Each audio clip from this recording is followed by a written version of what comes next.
నమస్కారం. వనవానికి స్వాగతం. ఈరోజు వార్తలలోని ముఖ్యాంశాలు.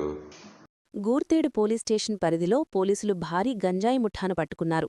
ఆదివారం జరిపిన తనిఖీల్లో వాణిజ్య పరిమాణంలో కమర్షియల్ క్వాంటిటీలో ఉన్న 24 కిలోల గంజాయిని అక్రమంగా తరలిస్తున్న 4 నిందితులను అరెస్టు చేసినట్లు అధికారులు వెల్లడించారు.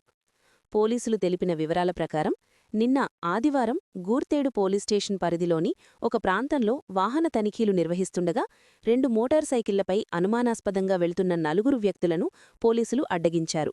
వారి వద్ద ఉన్న సంచులము తనిఖీ చేయగా భారీ మొత్తంలో గంజాయి ఉన్నట్లు గుర్తించారు. వెంటనే వారిని అదుపులోకి తీసుకుని విచారించగా గంజాయి అక్రమ రవాణా చేస్తున్నట్లు ఒప్పుకున్నారు. నిందితుల వద్ద నుంచి 24 కిలోల గంజాయితో పాటు రవాణాకు ఉపయోగిస్తున్న 2 మోటార్ సైకిళ్లు మరియు 2 మొబైల్ ఫోన్లను స్వాధీనం చేసుకున్నారు. ఈ మేరకు నిందితులపై కేసు నమోదు చేసి దర్యాప్తు ప్రారంభించినట్లు గూర్తేడు పోలీసులు తెలిపారు.